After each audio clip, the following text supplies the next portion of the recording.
Hi, good morning. Another day, another mini vlog. So today is pasta day. Nagluto ako ng pasta. As you can see, may mga ingredients na ako naka-ready. And then, naghumiwa lang ako ng onions and then garlic. And then, nagpakulo na rin pala ako dyan ng noodles dun sa pan. As you can see, al dente na siya. And then, sa isang malaking pan, nagsaute na rin ako para sa sauce. May hotdog, mushrooms, sauce, salt.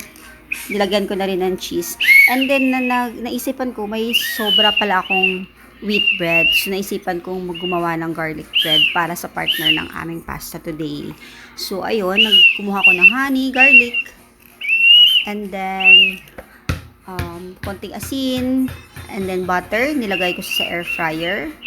And then, habang prepare ko ang pasta and aming red juice, ayun, luto na rin ang aming garlic bread. So, ayan, magla-lunch na kami.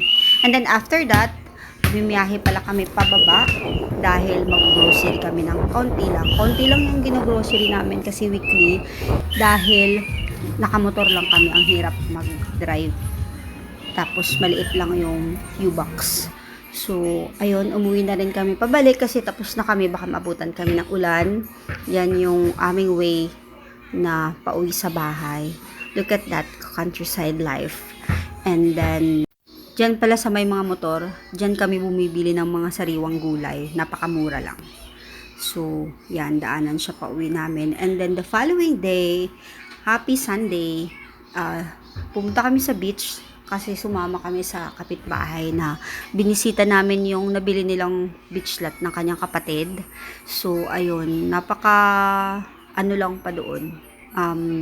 Napaka-sariwa ng hangin, napaka-presko, pero hindi pa siya ganun ka-develop kasi kailangan pa siya ng mga linis-linis at pag-aayos. Pero napaka-sarap ng hangin, napaka-presko ng mga isda, yun.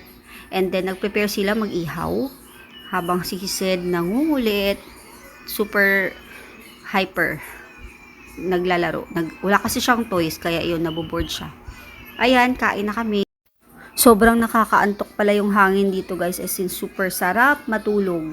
Parang matutumba ka sa lakas ng hangin. Ganun siya. And then, our way home, pauwi na kami kasi mag-aalas 12 na yan ng tanghali. Sarap magbumiyahe na nakaganyan lang, open air, kasi hindi siya ganun kainit, wala ring ulan. Tapos, hindi siya talaga siya mainit at all. Ganyan ang daanan namin pauwi. So, nakaka-relax talaga pag nagta-travel, tapos ganyan yung nakikita mo. O, diba? Ang sarap. Thank you, Lord. Thank you, Lord, sa mga ginawa mo. So, pagdating ng bahay, nagpahinga muna kami, pero na-realize ko ng mga alas 3 or alas 2 p.m. nagutom pala ako. And then, naaalala ko, meron pala kaming biniling tinapay kanina na hindi namin nakain sa dagat dahil madami kaming pagkain na dala din. So, ayun, naisipan ko may cream cheese naman kaming dito sa ref, sa fridge, na ginawa ko doon nakaraan. So, try ko kayang gumawa ng cream cheese, Korean cream cheese garlic bread. So, yun, kumuha ko ng cream cheese and then naglagay ako ng condensed milk doon sa cream cheese and then 2 eggs. Nilagay ko lang ng basil. Ayaw ko kasi ng amoy ng parsley, so basil nilagay ko. And then salt doon sa itlog. Tapos, ayun, binuksan ko yung tinapay and then slice ko lang siya para paglagyan ko ng mga cream cheese yung kanyang mga hati. And then, ayun, ilulublub ko sa itlog.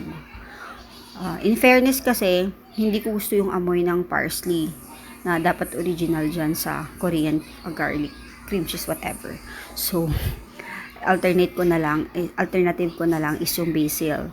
And then, mas gusto ko pa yung amoy ng basil kumpara sa parsley. And then, napaglagyan ko na nga siya. And then, lulublub ko lang siya sa itlog. Tapos, maglalagay din pala ako ng onting butter doon sa taas ng tinapay para mag-melt siya pababa.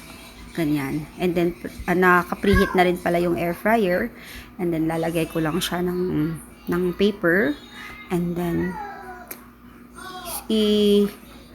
i-air fry na natin siya Like I think this is just 4 minutes for 160. Yun. So, pag naluto na pala siya, ayan, hindi siya ganun ka sunog sa totoong buhay. Pero dyan parang sobrang itim niya, pero hindi, masarap siya. Tapos, gagawa ko ng cream cheese matcha latte. So, ayun na. Kasi dapat may partner, diba? Yung merienda natin. Hindi kumpleto pag walang partner. Kaya nga, nag-mix na ako ng matcha and then milk. Tapos may ice. Ayun, super sarap. Perfect na ang aking merienda for today.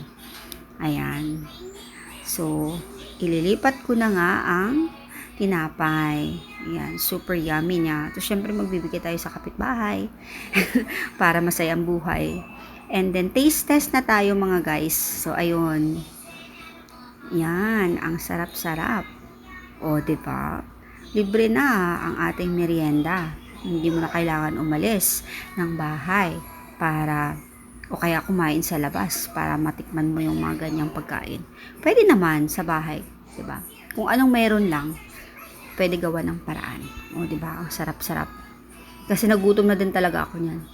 Tapos yung at dahil nga naman napaka-bored natin today, so gumawa rin pala ako ng dinosaur nuggets. Hindi ko na rin siya na videohan. See you next time!